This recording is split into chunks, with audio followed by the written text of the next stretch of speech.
Hello, welcome to our online audience and welcome to our in-person audience here in Bethesda, Maryland, just outside of Washington, D.C.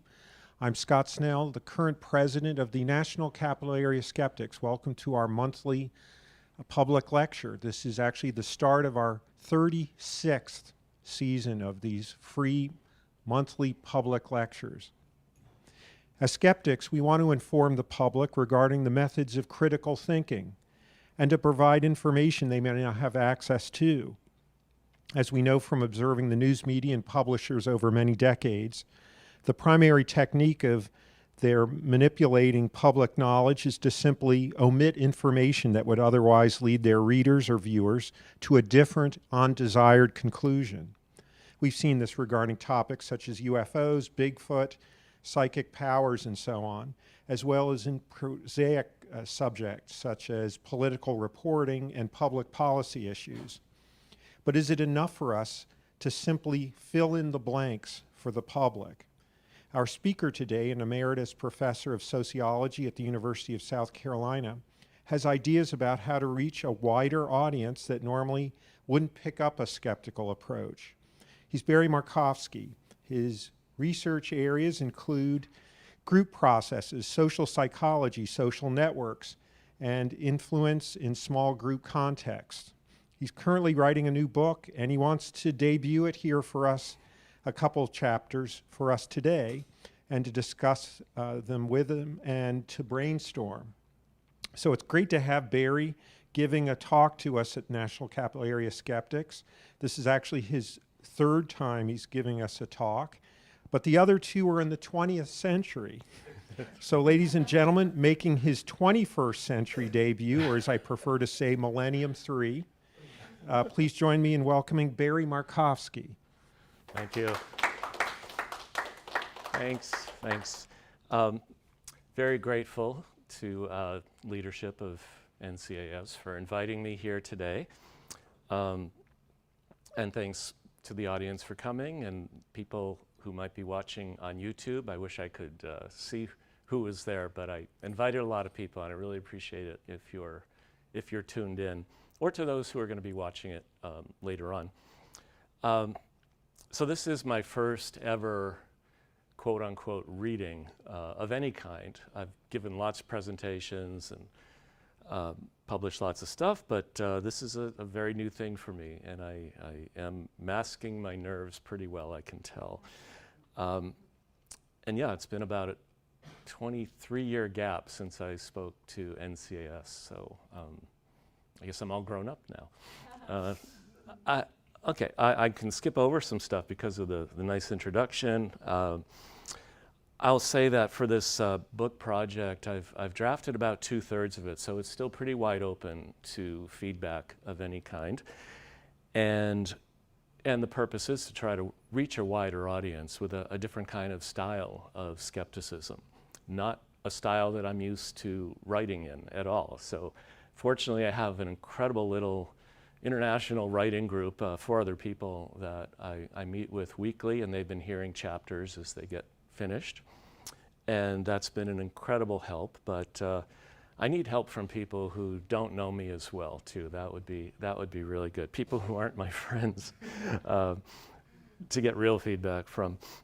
So I've selected 2 chapters to read today, almost verbatim, and one of them is from my early childhood and talks about some basic social science concepts. The other is from a much more recent dating experience about 6 years ago with a naturopathic doctor. So you folks will be interested in that too, I think. And then as I finish these, I have a very simple plan here. I'll do the readings and then we'll have a discussion, and pretty much open to anything. So here we go. I'm sorry I won't be doing much eye contact because of the reading aspect of this, but hopefully it's worth it. So the first chapter I'll read is Hanukkah Boys, Wait Up for Santa. Hey, Kinga. And all these chapters are divided into a front stage section where I talk about the experience and the phenomenon, and then a backstage section where I talk about what's really going on behind the scenes. I'm the only Jewish kid out of 32 in my class. I get teased sometimes, but everybody teases everybody about something, none of it terribly mean or hurtful. It helps that I'm the tallest kid and mistakenly rumored to be one of the toughest first graders in the whole school. Mrs. Garfield, my teacher, whom I love, further elevates my status by devoting one of the holiday bulletin boards to Hanukkah. She puts me in charge of the design and works closely with me on the execution. That attention and Hanukkah itself so far are the only cultural benefits that accrue from being born into my religion. 3 hours of Hebrew school every Sunday is my cross to bear. There are 3 great things about celebrating Hanukkah. The first is that the gift giving extends across 8 evenings. Ignoring that there's only 1 gift per day and that gifts 2 through 8 are lame, Jewish math calculates that Hanukkah is 8 times better than Christmas. Second, as the youngest, I usually get to light the menorah, the only time a 6-year-old gets to work with open flames without fear of repercussion. And third, Hanukkah arrives on different dates year to year, but on average beats Christmas by about 2 weeks. Judaism thus reigns as the most enviable religion all the way up to Christmas break, and then it isn't. To the other kids in my class, the Hanukkah bulletin board is a tiny Jewish island in a sea of Christmas trappings that extends beyond the classroom as far as the eye can see. The town is filthy with candy canes and lawn reindeer. The radio plays only Christmas songs. Homes and public spaces are done up in the colors, lights, and glitz of the season. The church on the corner across the street from school has a life-size nativity scene. I swear that 2 of the wise men regularly swap positions. It's eerie. Turns out that it's an annual prank by the big kids from the middle school. Only a few church ladies are up in arms about it. Elsewhere, grocery checkers, neighbors, dental hygienists, gas station attendants, waitresses, and everybody else greet you with a Merry Christmas, whether you like it or not. Well, I like it. People are nicer in December, and there's a good mood in the air. We get a break from school, and every kid gets in the spirit of receiving. One of the highlights of the season is when the family in the apartment next door invites my brother and me to help decorate their Christmas tree. Their 2 boys are our best friends, and it's always a blast. Barbara, their mom, plies us with sugar cookies while we busy ourselves unpacking box after box of ornaments, paper chains, popcorn strings, tinsel, and colored lights. At the end of the evening, the tree sags under the weight of our garish accessorizing, and we're all drunk on hot chocolate. But now the place is ready for Santa, and he will know exactly where to leave all the presents. We prepare to return home. Small gifts are exchanged.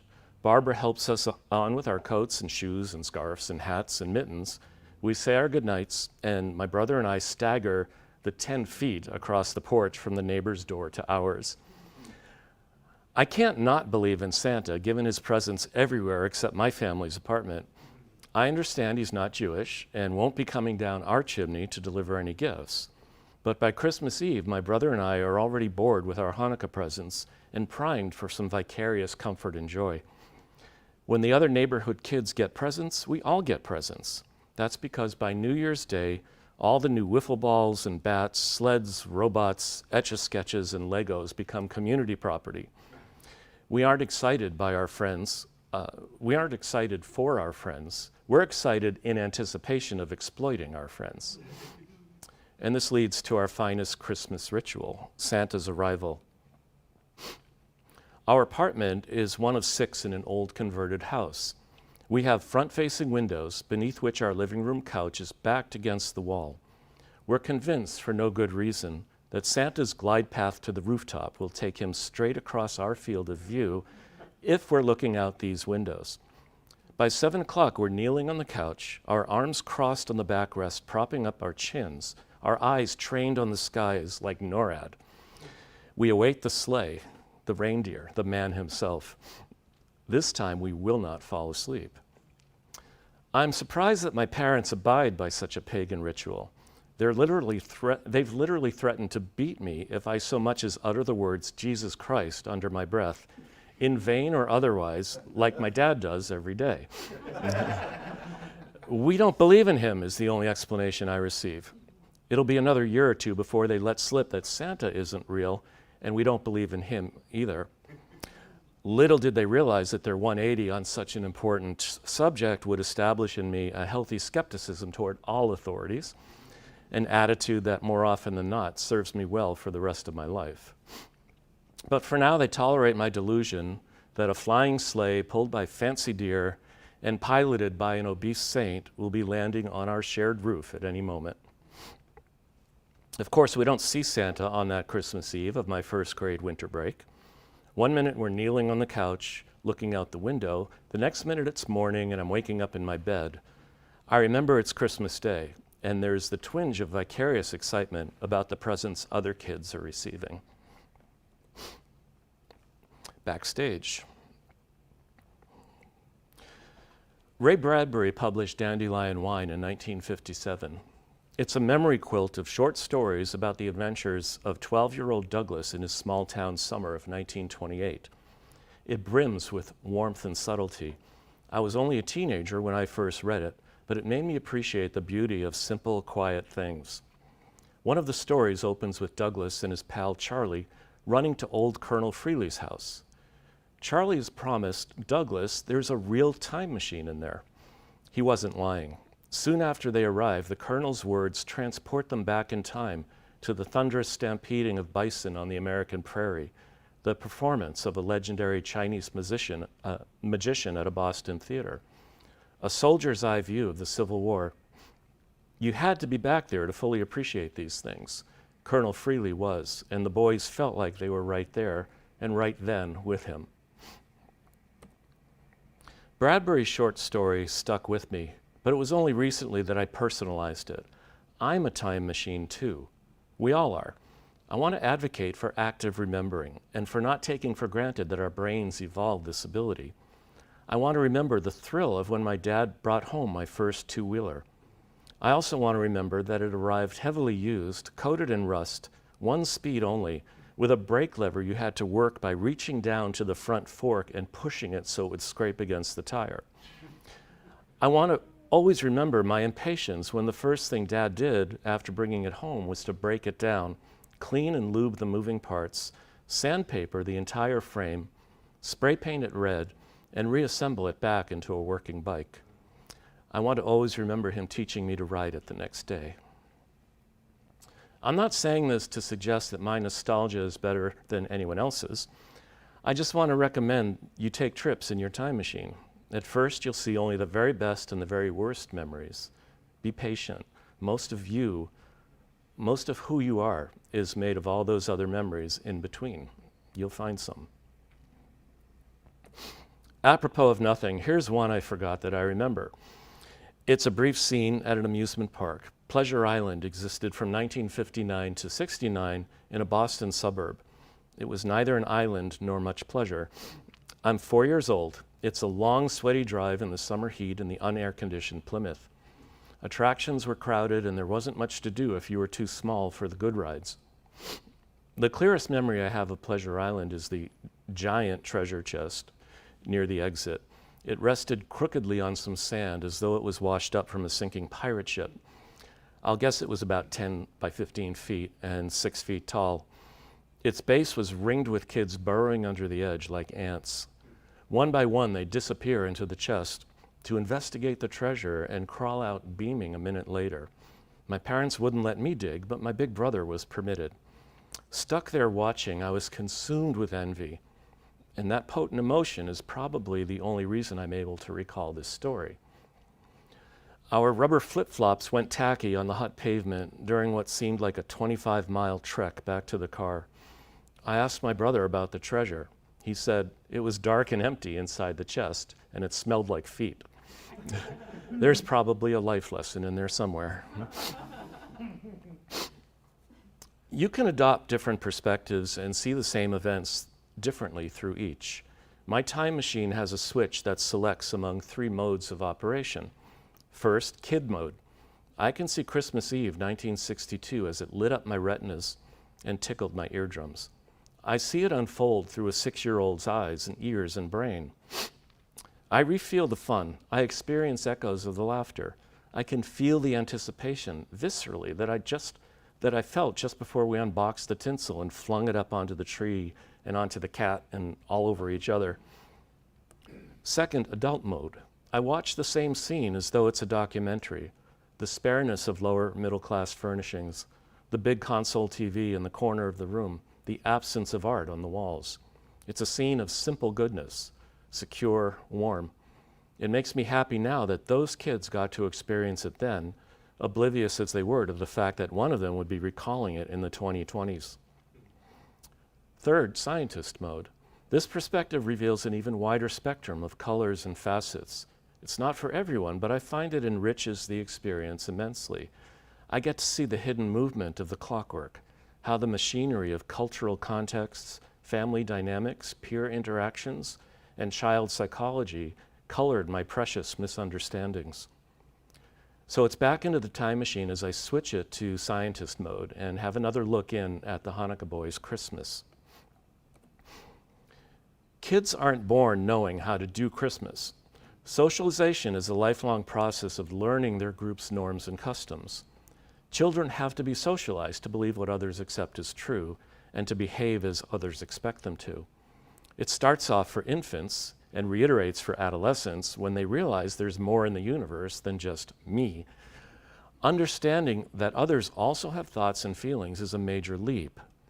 From here, we learn more about ourselves and others through everyday interactions and in more structured settings such as games and rituals.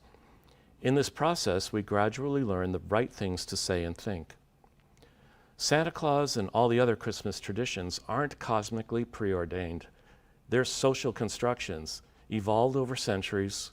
Christmas has been molded by a million accumulated nudges from religious institutions, advertising agencies, communities, parents, and even children. But if all you know is your own traditions, they feel inevitable and eternal. Any variations from the theme cause discomfort and seem weird or funny or dangerous. Kids are largely unaware that traditions vary widely across cultural groups. I recall when telling my little friends about Hanukkah, a not uncommon response would be, "But you still have a Christmas tree, right?" Well, as soon as I was old enough to be socialized from sources outside my family, I learned as much about Christmas as anyone. And TV was a big source. A Charlie Brown Christmas, It's a Wonderful Life, Rudolph the Red-Nosed Reindeer, Bing Crosby specials.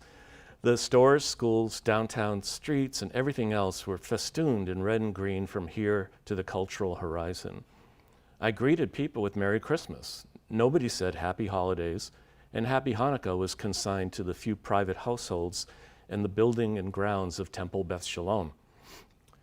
There are Hanukkah traditions, of course, though I'd wager that my neighbor family knew little or nothing about the rituals and customs of our holiday. That was the norm in my town, and I didn't hold it against anyone. Hanukkah wasn't in the air they breathed, as Christmas was in mine. Most children's first socialization experiences are with the immediate family, but the family is not a remote island. Each has its quirks, but most of the norms it transmits to the kids come from elsewhere. It's the delivery system for the ways of the larger culture, the tools for surviving in a complex and sometimes hostile world. Groups and families don't exist in vacuums. They intersect. They nest within one another. They change and evolve from pressures emanating within and without. We're socialized into multiple groups at different scales, from nation size to family size. There will be conflicting norms and customs. Your peer group may have different attitudes towards swearing than your church. Your parents may not approve of your being taught Darwinian evolution in school. Because norms may conflict, navigating them can be perilous.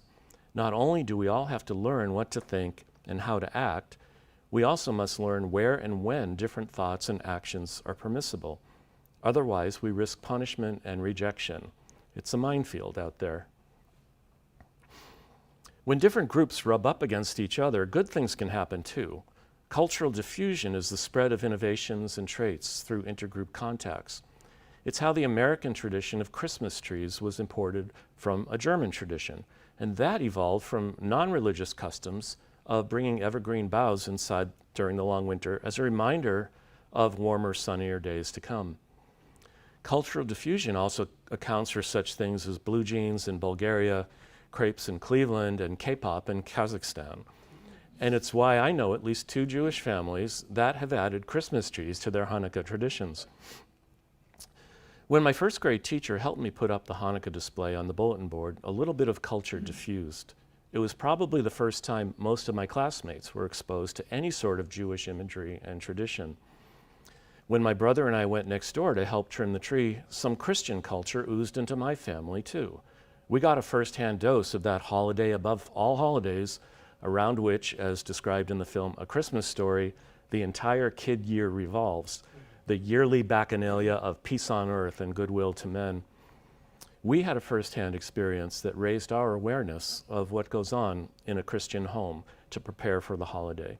Then we went home and told Mom and Dad everything we did and saw, and so they learned too.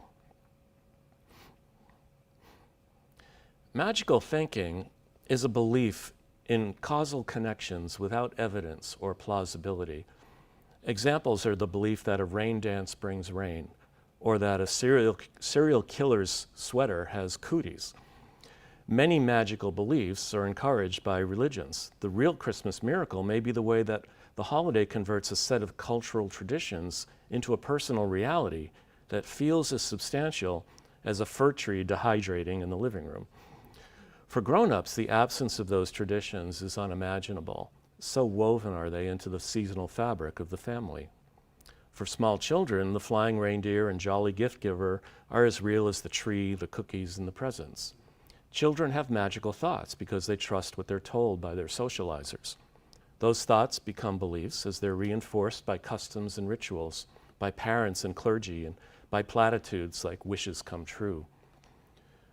On the eve of that Christmas, kneeling on the couch and looking at the sky, my mind was inundated with magical thoughts. I'm glad I had them. I'm also grateful that later on, I put away childish things, and I discovered the transportive power of my time machine and the sciences that let me crack open those memories to reveal textures and colors I'd never have remembered on my own. The end. Thanks. There's another one coming. Did you want to discuss both at the end? Yeah, I think that would be better. That way you will have forgotten this one. Oh, a time machine. Mindset is scientific. All right. Are we real doctors? Front stage. Doctor, there's my Boston accent coming through. Doctor. Dr. Marcia Rowan is a great date, but she may be killing people. Here's what's going on. I'm dipping a toe into the online dating pool 4 months after the end of a long relationship. My virtual Cupid's algorithms offer Marcia as a match, and her profile really does stand out. Lots of pluses, no red flags. I reach out, she responds. A little more messaging, and we're meeting at a sidewalk cafe a few days later. All goes well over coffee. She's quick-witted and intelligent, confident but soft-spoken, a very, very nice person. I like that she's a doctor and that she's tall, athletic, and beautiful. Do you have any kids? I ask, because the unwritten rules of dating require this question. I have 2, she says, showing her pride with a shift in posture. One's a geologist, the other's in a nursing program. Both are out making it on their own. You? 1 daughter. She's bopping around California trying to figure out what to do. How do you like your empty nest? Not so bad, she says. I heard a joke I can relate to. Having children is like living in a frat house, always noisy, everything gets broken, and there's a lot of vomiting. So no, I don't miss the old nest. I'm on the verge of snorting with laughter. We make plans to meet again. A few days later, we're sipping Reds at a wine bar. Marcia asks about my job, and I give the 30-second elevator summary. I ask her about the medical practice she mentioned in her dating profile and alluded to briefly at our short coffee date. I'm a naturopathic doctor. She discloses this while locked onto my eyes to gaze my reaction. They say that in a car accident, everything seems to happen in slow motion. The same can be true when dating goes wrong, both the slow motion and the crash at the end. When Marcia says what she does, it's like the road we're driving on starts to slicken with winter rain. No danger yet, but my thoughts are racing while trying to hold eye contact, trying not to look fake while nodding and smiling. I'm thinking, not a real doctor, but neither am I. I like her. Hide the disappointment. Maybe it really works. Pseudoscience. She's so pretty. Keep an open mind. I really like her. Read up on it. Mind telling me more about it is what comes out.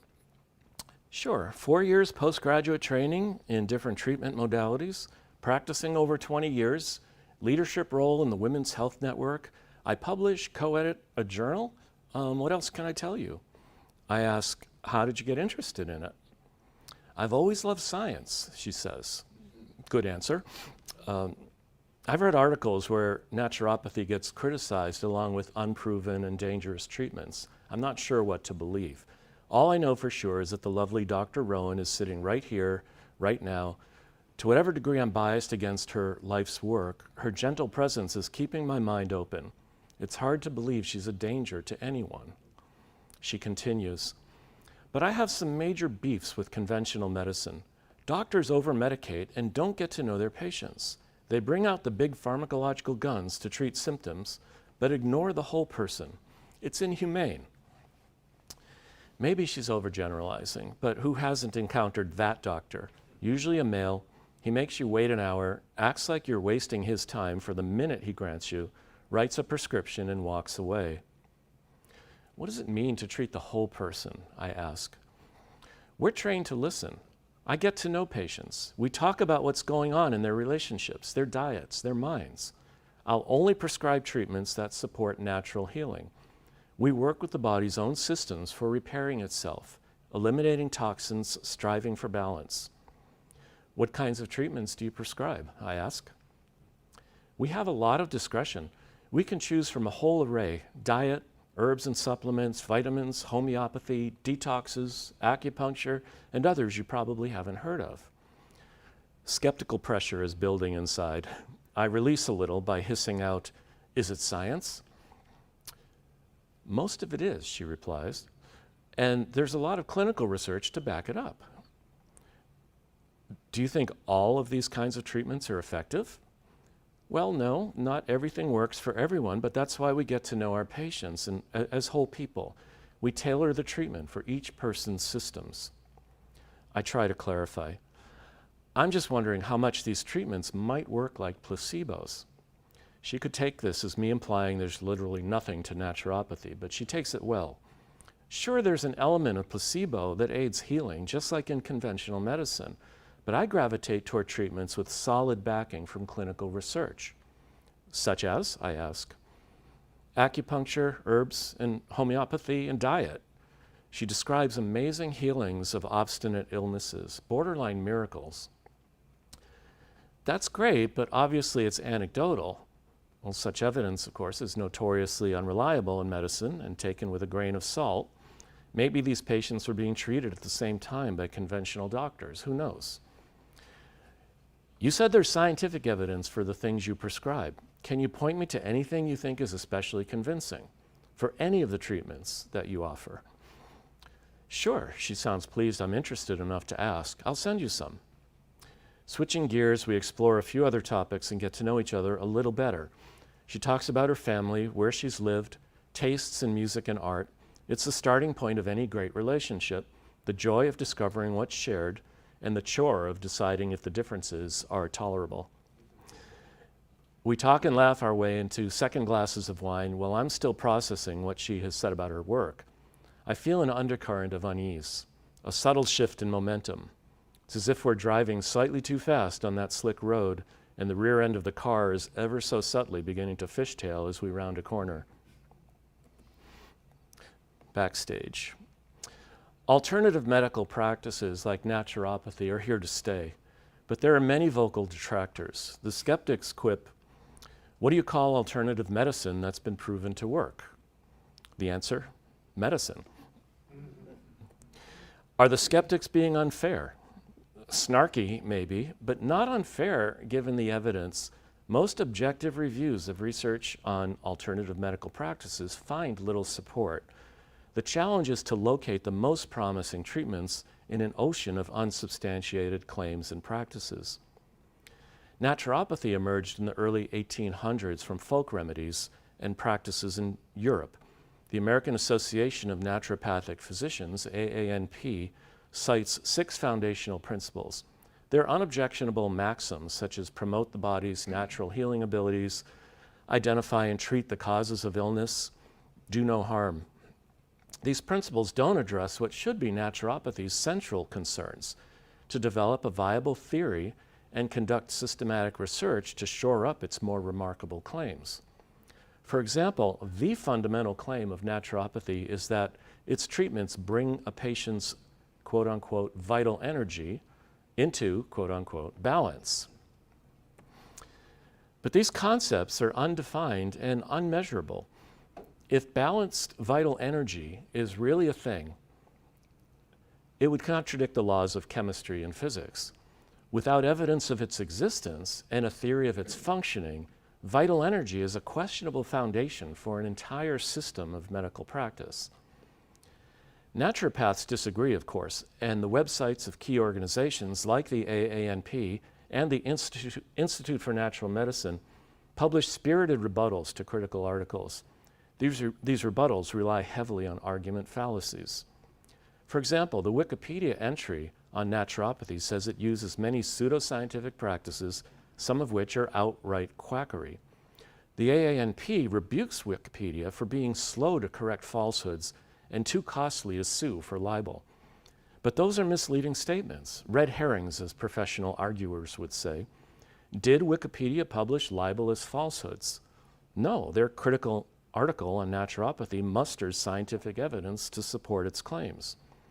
The AANP article needed to refute Wikipedia with a theory that doesn't contradict physics and chemistry and physiology, along with supportive research.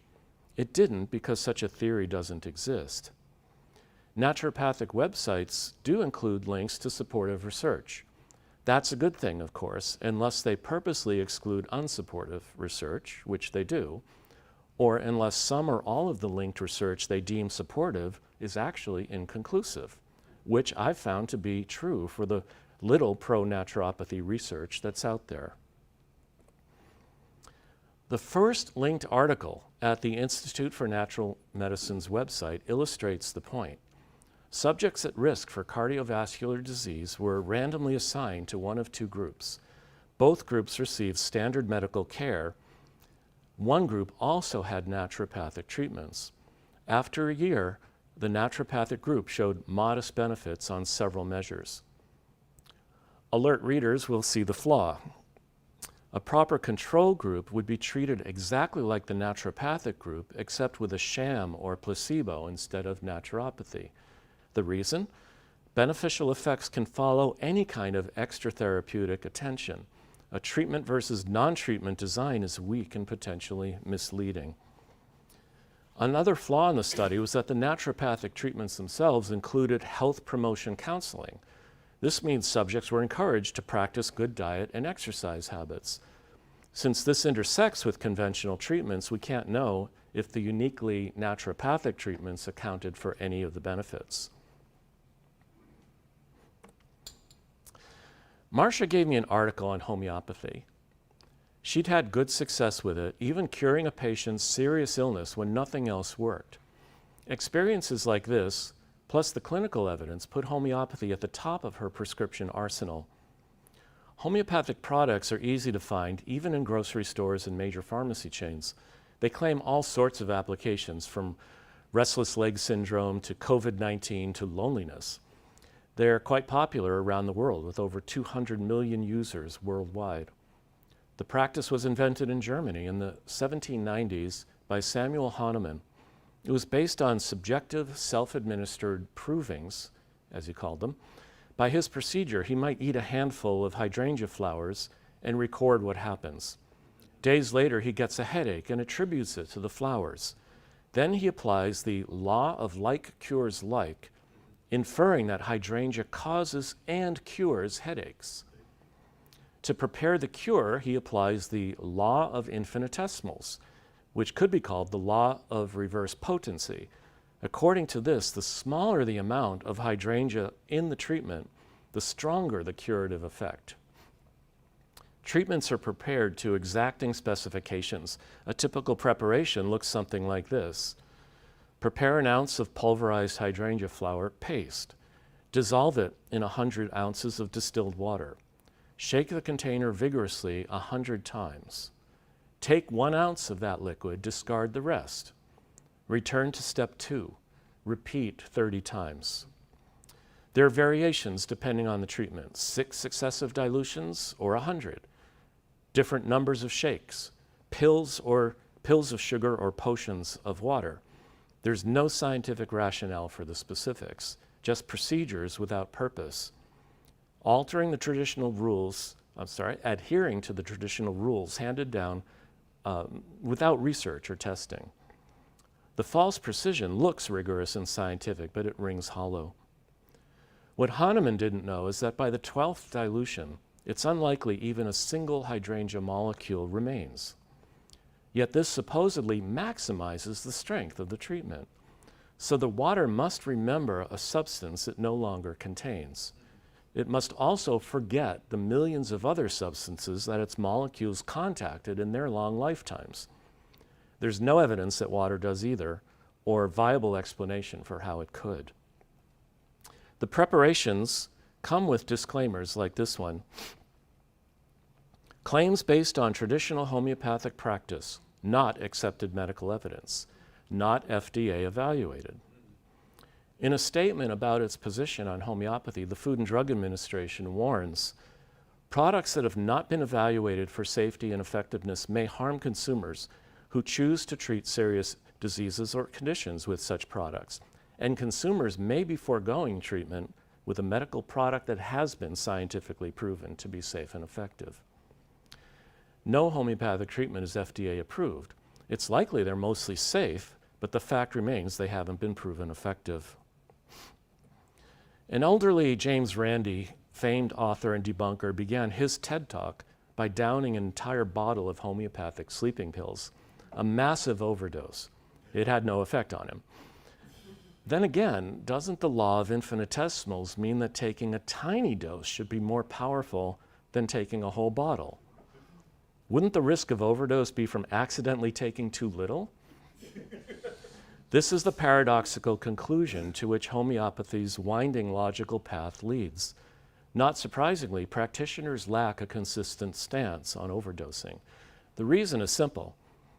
On one hand, distilled water with nothing else in it is totally benign, unless you overwhelm your kidneys with 5 gallons in a day. On the other hand, homeopathic remedies are claimed to be potent medicines that must be used according to directions. So how to capture this paradox on warning labels? Maybe like this. The active ingredient in this medicine is undetectable. Use with caution. Too much will harm you. Or too little. We disagree among ourselves. Back to the article from Marcia. Its author, Dana Ullman, claimed there are more than 150 supportive clinical studies. He cited 5 references exemplifying homeopathy's high standards of clinical evidence. I'll summarize them. Quotes are from the authors of the articles. Study number 1. There is a lack of conclusive evidence for most conditions. Homeopathy should not be substituted for proven therapies. Study number 2. There's insufficient evidence that homeopathy is clearly efficacious for any of the observed clinical conditions. Study 3. The evidence is not sufficient to draw definitive conclusions because most trials are of low methodological quality. These are the ones that Ullman was citing as proof. Study 4, he listed his own ebook, which was not original research. It was more review of these kinds of studies. The 5th study cited an article that was an experiment comparing homeopathic versus conventional treatments for vertigo. The two groups experienced equal improvement. So Ullman badly misrepresented numbers 1 through 4. What about this one? What about number 5? This is the design of the vertigo study. There's a major problem. Equal improvement in the two groups could occur for opposite reasons: that both treatments were effective or that neither was effective. The latter is a real possibility here because vertigo is very hard to treat. But if left untreated, it typically improves on its own in 3 to 6 weeks. And 6 weeks was the length of the study period. A third condition where a placebo was given would have clarified whether the treatments worked better than nothing. As it stands, it's just another inconclusive study. I wondered if my low opinion of the evidence in the article would have any impact on Marcia's faith in homeopathy. I didn't expect much. After all, she was a lot more invested in her practice than in me, but she claimed to be scientific. So if she was serious, how would she rationalize prescribing pseudoscientific treatments? My concern wasn't strictly for her patients. I also wondered whether she'd resent me as the bearer of bad news. I wrote up a little summary for Marcia. Its scope was limited only to Ullman's article and its sources, concluding that they don't provide support for homeopathy's claims. Marcia replied in a detailed email.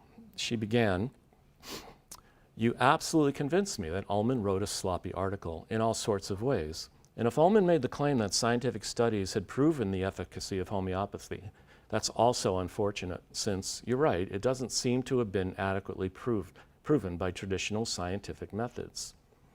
But then a but butted in. But some of the problem with proving the efficacy of homeopathy might be the very use of those standard scientific methods. Different tools might be needed. Well, Marcia didn't have a problem with scientific methods when she thought they supported homeopathy. So why are different tools now needed? Proponents and skeptics all agree that homeopathy claims product X treats ailment Y, and scientific methods were created for just such claims. She also wrote, "Are case studies alone proof of something's veracity? No, they're not, but they might still be worthy of attention, wonder, and exploration." Absolutely true. But case studies are a form of anecdotal evidence and certainly not worthy of being the foundation of a system of medical practice, which led her to a popular trope about skeptics. When skepticism rules the day to the point of crowding out curiosity, questions, and exploration, there is very little room for learning, only reasserting one's original negative stance and getting to say, "I told you so." Well, I was curious. I was open to the possibility that skeptics throw out the baby with the distilled bathwater. So I replied, "I agree with you that if skepticism crowds out curiosity, not much new would be learned. But are skeptics setting such a high bar that real scientific innovation gets quashed?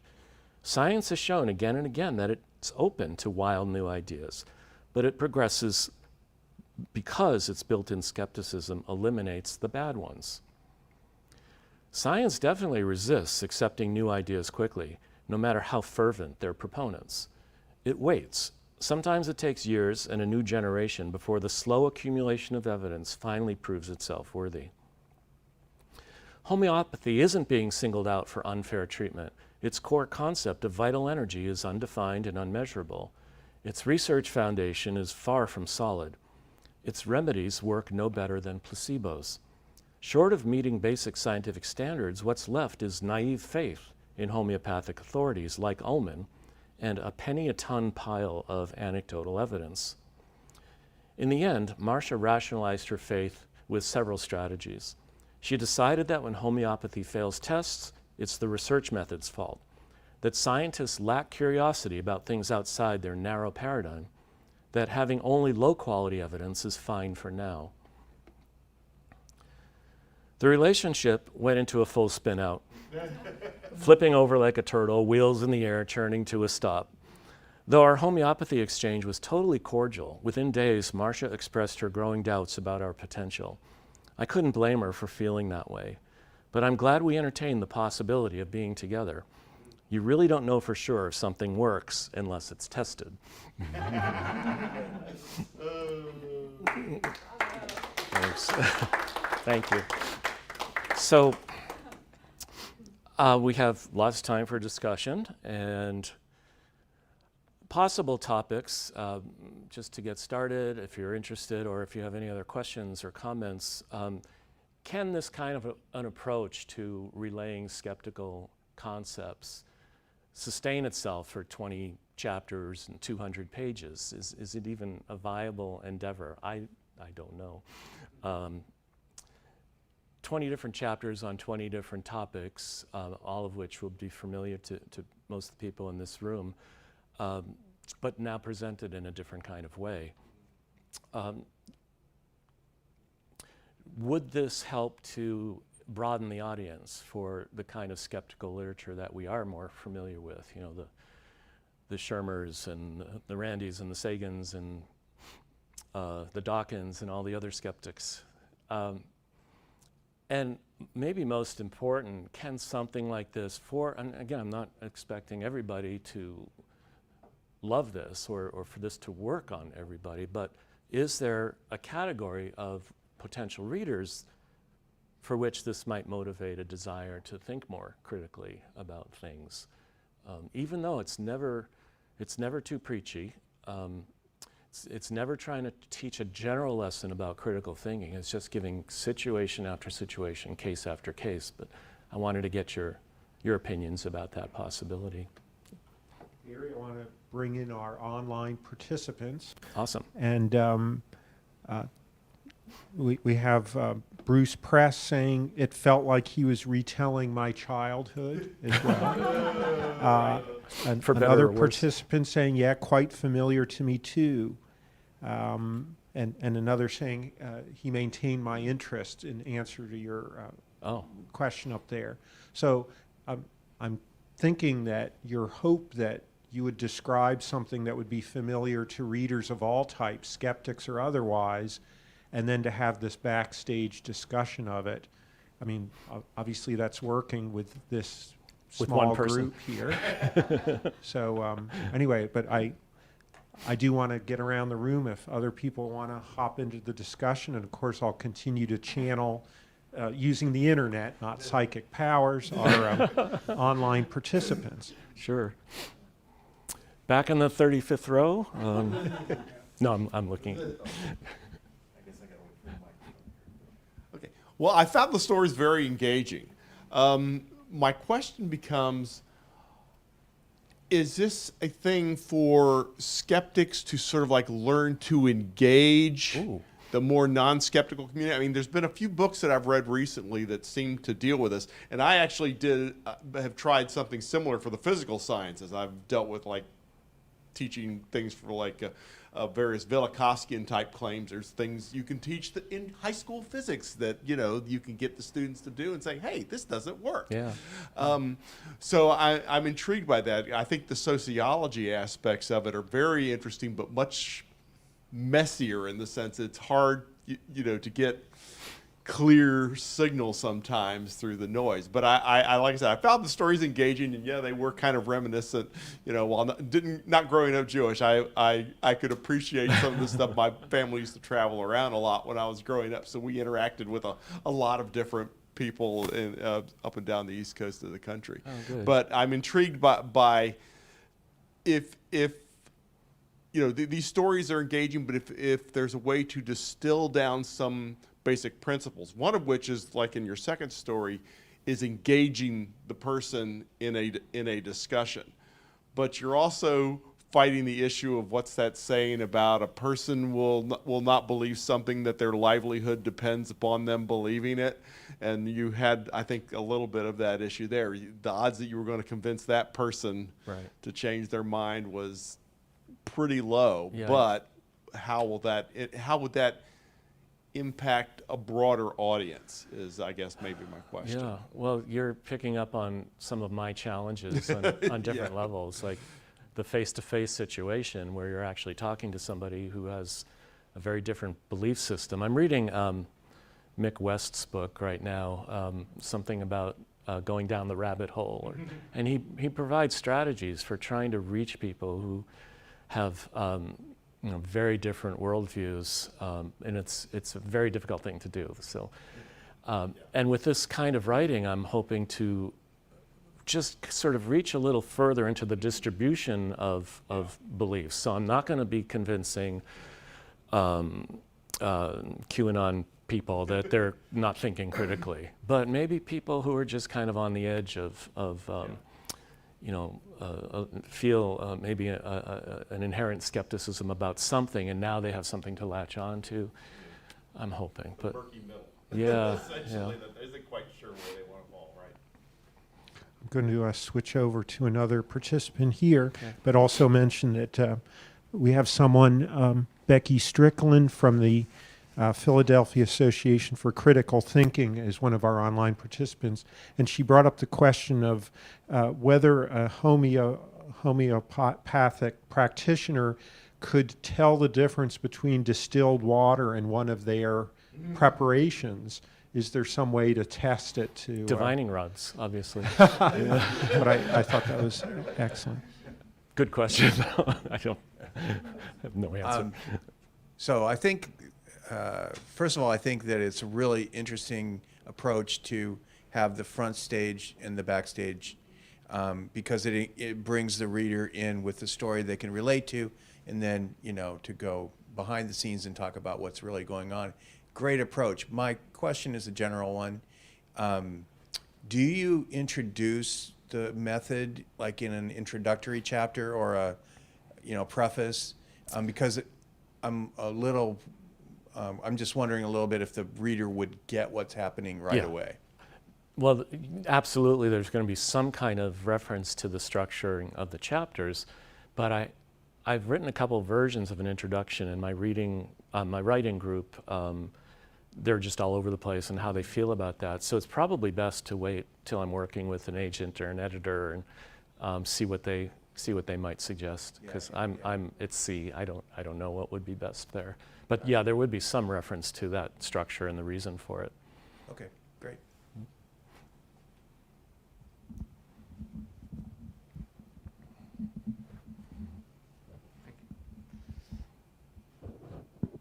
So one of the things I've noticed is that there's more of the presence of such, I guess you can say, pseudosciences that are now taking over a lot of things that were established by science for a long time. An example right now is, well, my own personal experiences, when I go to the toiletry aisles in any type of grocery store, I'll see more and more selections of fluoride-free toothpaste. Mm-hmm. And it's becoming extraordinarily popular now. Yeah. Even though it is considered, in terms of dentistry, one of the greatest successes of the 20th century, because of all the evidence of it. And it was discovered by a person who was studying somebody, workers at a dam, I believe, who had very brown teeth, and he realized that they had no cavities, so that was the discovery of it. It was just by chance. And I'm just wondering, because also when I had a person that just want to propose to me to, do some kind of water filtration or water delivery services, it was basically giving me an argument like, drinking fluoridated water or tap water is equivalent of drinking lotion hoping it goes on your skin. So this is a salesperson, and I'm also, okay, well, the point of it is it contacts the surface it's supposed to treat, and does it all the time when you drink, but apparently he said that now that there's a movement towards getting even water defluoridated because of such things. So whatever you're doing might actually find a pushback from people who are trying to do that, because as they grab more and more of the market, they want to continue that gain. So I'm wondering if you ever considered that they may consider you a threat to that type of basically movement. Probably. Yeah, it goes to the idea of there being a whole distribution of potential readers out there, some of whom this is just old hat, and everyone here pretty much. You've heard this all before, and for some people it's going to be absolute garbage and they're not interested, and it's all wrong. And that's an example. If you're deeply anti-vax or I don't know, whatever other conspiracy theory, you would push back on this if you wanted go to the trouble of pushing back on it, which I don't think anyone, I don't think that's really likely. I mean, if it gets out there, it might get some reviews from people from that perspective, but that's going to happen. I have to repeat my response because I don't have a microphone. Yeah, there was another part of that I wanted to respond to, but I forget now. Okay, I'll just then say my response is that it's more of the financial aspect of what they're gaining. That might be their motivation to see such things as basically, I guess you can say, a threat, to the point of taking away what they're going to gain. And in other sense, it happens in many other things. I mean, we had the age of the snake oil salesman, and FDA came along, and so many other times that they've done it. So when you have monetary valuation of something, that can be a different perspective on what you're doing than other ones just trying to convince someone of how they perceive something. And that can change the way you approach someone as well. Yeah, well, that's certainly going to be true for the naturopathic physician organization and the homeopathy industry and all that. I think the problem is very similar. Whether it's a financial investment that you have in it, or an identity investment, or an emotional investment, they're all hard to overcome. But again, I'm not expecting this to reach any hardcore believers of anything. This is my ideal image for this, is that it reaches people who have never been exposed to any kind of skeptical treatment of all of these common types of experiences. And another aspect that I didn't mention is that all the experiences that are discussed in these chapters are things that either happened to me or someone very close to me, so that I could write about it in a very personal way. That isn't one that actually, the fluoridation issue is a real issue, but it hasn't actually touched my personal experience, other than I still have my teeth. But. I'll leave with one piece of advice, as I am now going on. I'm not sure if people want to have their own questions. Is you should look at aspects of history as a way to show lessons learned through the hard way. An example is, I believe, is the engine knocking additive tetraethyl lead, for not an actual chemical product, which the reason why we have the statement unleaded gasolines in gas stations is because of that historical. I think it took several decades for them to actually ban it, because there was so much proponents to it who have, of course, scientific backgrounds and scientific, basically, papers published and everything. And just like as clockwork, lead levels in the air dropped as soon as they dotted. But there was just so much behind it. And then there's other ones too, like the hole in the ozone layer with chlorofluorocarbons. You can go on and on about this and just use these as historical samples of how we learned the hard way, when there are people like that who have such power of such things. Yeah, Thanks thank again. you. Good points. I don't know if you're familiar with a book called The Sacred Depths of Nature by Ursula Goodenough. No. So each chapter opens with a poem and then a description of the scientific expression of that poem, involving like biological processes and so forth. So in a way that kind of reminded me of how you're expressing this in a narrative form rather than poetry. But I It's recommend that same it. It's idea, an yeah. excellent book. Thank you. I'm sorry, Bill, did you? Jim. I'm sorry? Jim. Oh,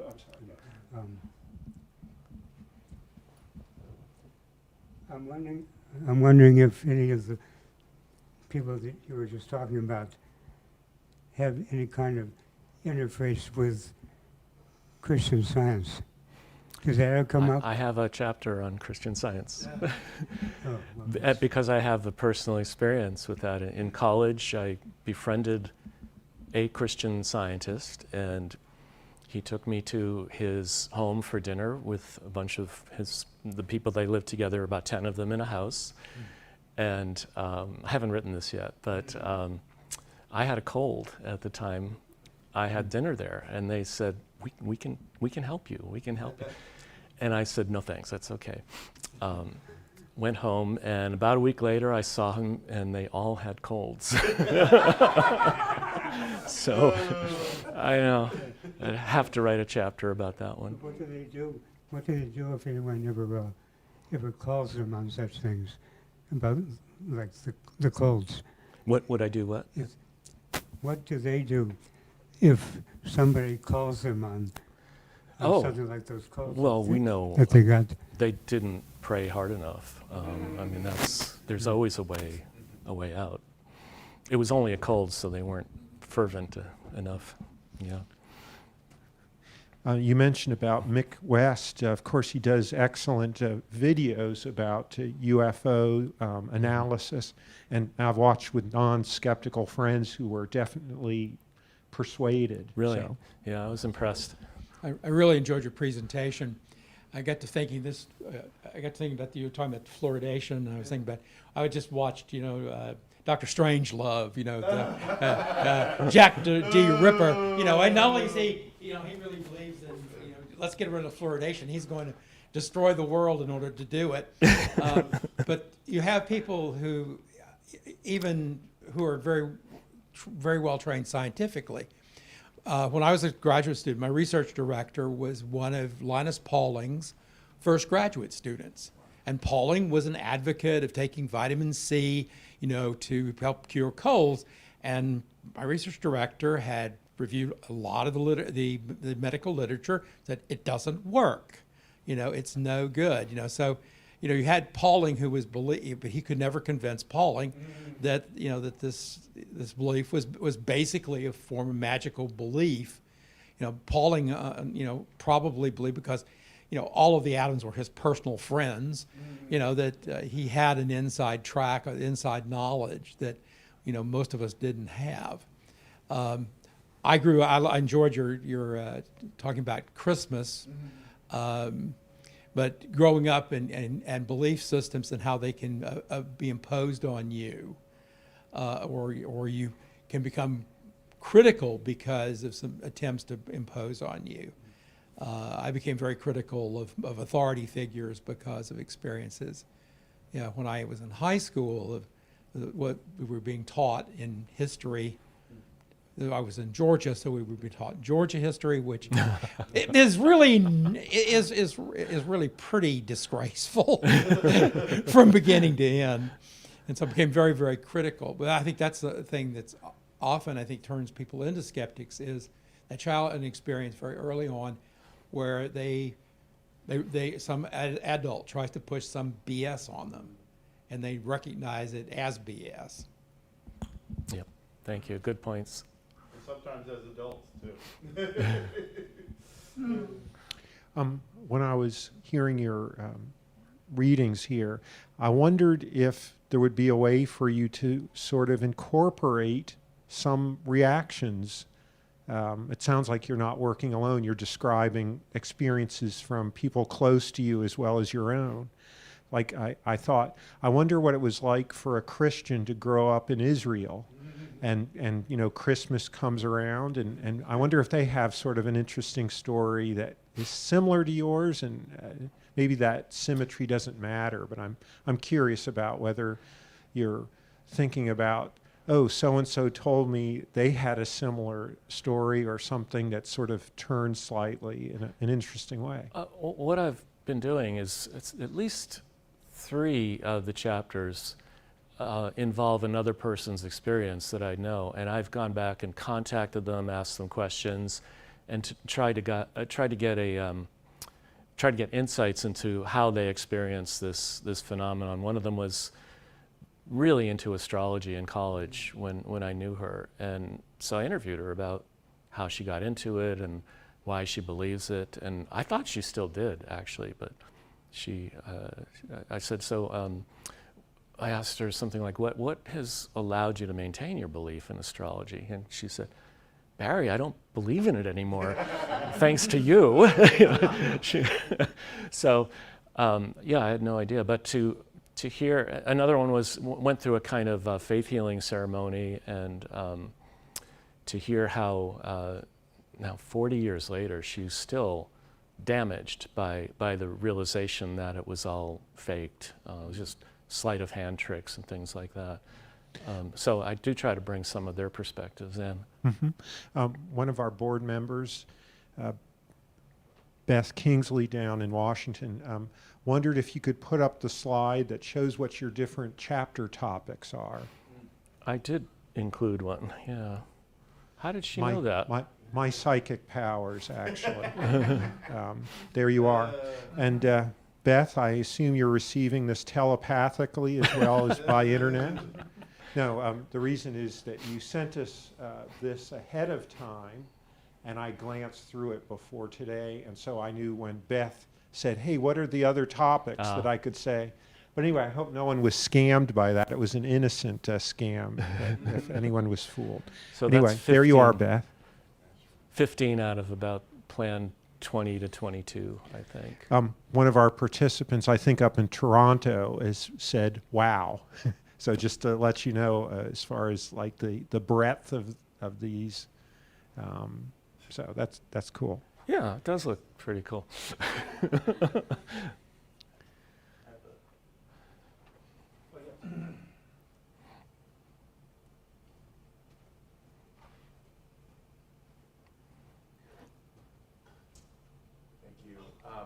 Barry, when you were reading the Hanukkah Boys Wait Up for Santa's story, I was kind of hoping, I guess, that there would be a little bit of discussion about how memories, and I think you touched on it, but how memories are, trick you, that you don't really have that memory, that it's because you've been told something or you saw a photograph and you've created a memory that isn't. The Mandela effect. Yeah.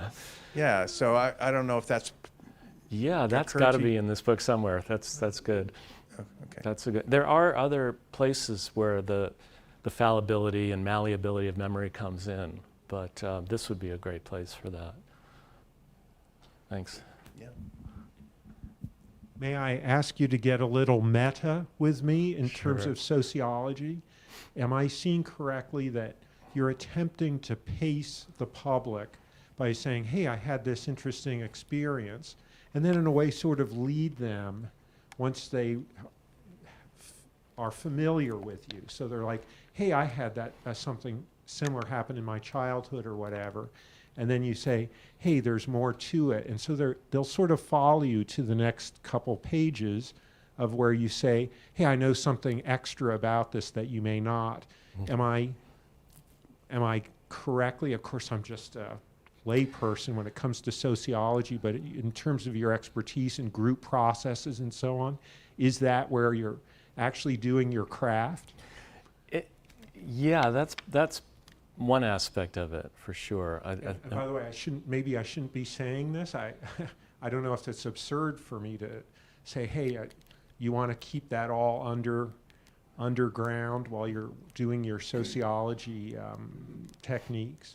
Yeah, it's really Top secret. brainwashing that's happening here. Subliminal Right. mind control or something. No, I had a friend read a chapter who, again, a friend, but gave the best compliment, which is what I was kind of aiming for. She says, she said, it reads like a novel, and then all of a sudden I realized I'm learning something. That if I can kind of maintain that throughout, where the first parts especially are written well enough that it engages the reader, not just because they connect to it personally, but because it's a good story. Boy, if I can pull that off, that would be great. And you're funny. That helps. I mean, that helps pull people in. More? Oh, please. Keep stroking him. What do you think of coincidences, by the way? That's something I do. I'll have some wonderful or quote-unquote wonderful coincidence. I'll tell one very quickly from earlier this year. Excellent. So I was waiting in line at Giant Food, that's a local supermarket, and I saw on the back of one of their shirts, the employee, it says, "Count on me." So I started humming this old song by Jefferson Starship called "Count on Me." And so I rang up my groceries, and the total was $19.78. And that's the year it came out. And I actually published this on NCAS.org because I had the photo of the back of the shirt and the and the receipt if there were any Any ultra doubters? mega skeptics or whatever would be. Definitely plugged into the. Yes, well, that's just it. If you're super alert, you're more likely to see these overlapping, of course, meaningless patterns. But beautiful. It's beautiful, but not meaningful. So maybe someone here can remember this, and I don't know if it was in an NCAS newsletter, it might have been Bay Area Skeptics. Someone published an article many years ago, it could have been in a journal too, on the numerology of a bicycle. Does anyone remember that? Someone took a whole bunch of measurements on the bicycle and found all these secret patterns embedded in them. I'll let you know. Okay. I've been looking for that and I can't find it anywhere. It was so good. There might be engineering reasons for something like that too. Most of it was a lot more magical than that, though. Yeah. I want to say too, like, You for need me, you need the microphone. oh, do I have to have one? Yeah, Oh, I have it right here. because you don't exist. Okay, so for someone like me who's not steeped in the skepticism, I find it very non-threatening. So as I'm listening to you read, I'm pulled into the story because, again, it's intelligently written, it's witty, it's funny, it makes me feel all warm and fuzzy inside. So I'm wanting to go to the next page just to find out, like, is this going to continue? And then I find that when I go backstage and you're teaching me something, I'm not threatened at all. I'm like, oh, huh. That's interesting.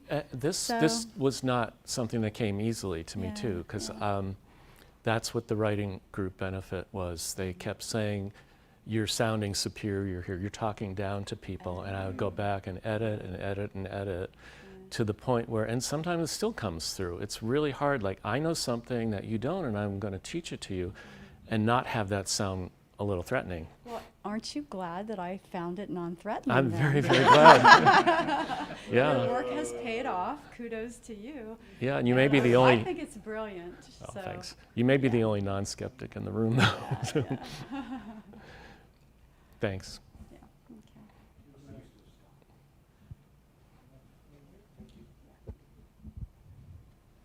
If you could speak up a little too, it's hard to hear you up front. It's not amplified or anything. Well, it's sort of worse that if I speak enough for you, then it'll be too loud for them.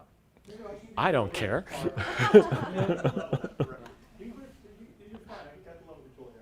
Okay, well, ironically, when you're talking about all the studies that are missing the placebo case, it's kind of ironic because it brings up a question that I see is that mental health awareness and, of course, psychiatrics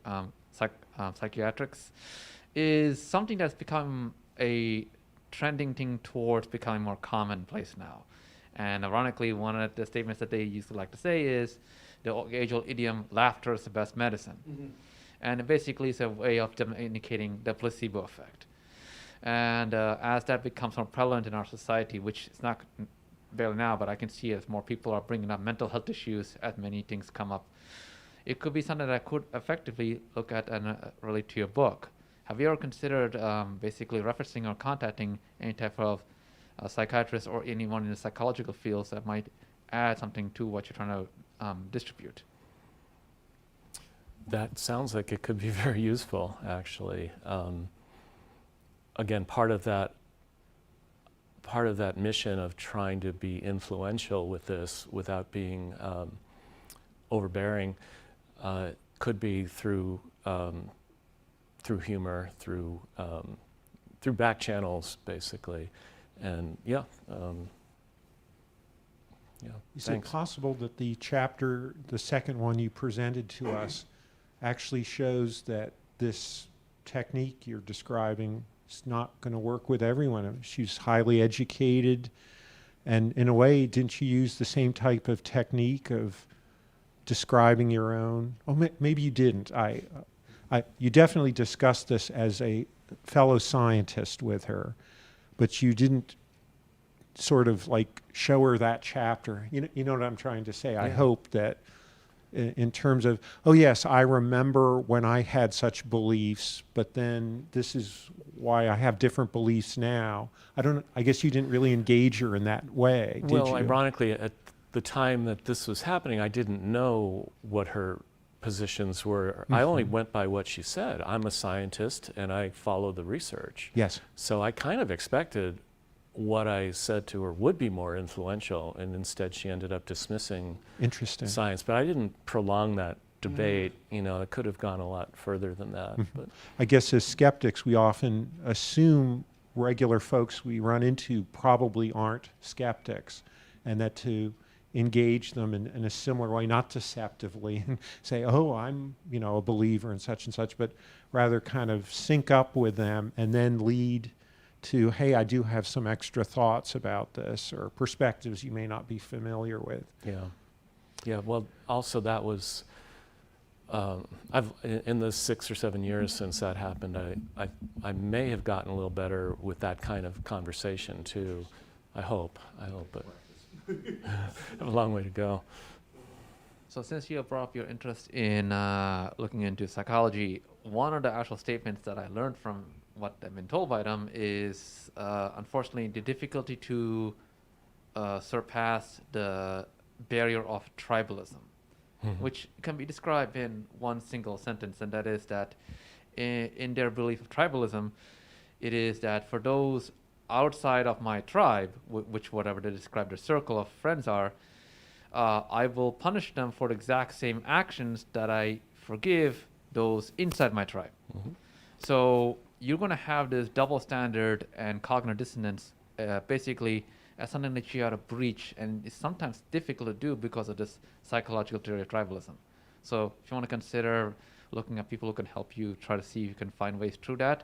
May not go through it, but around it. That's what they tell me. Try to find some way to approach it from the side, make compromise, stuff like that. Yep, thanks. One of our online participants answered your question, Barry. It's from Skeptical Inquirer, winter 1992, regarding a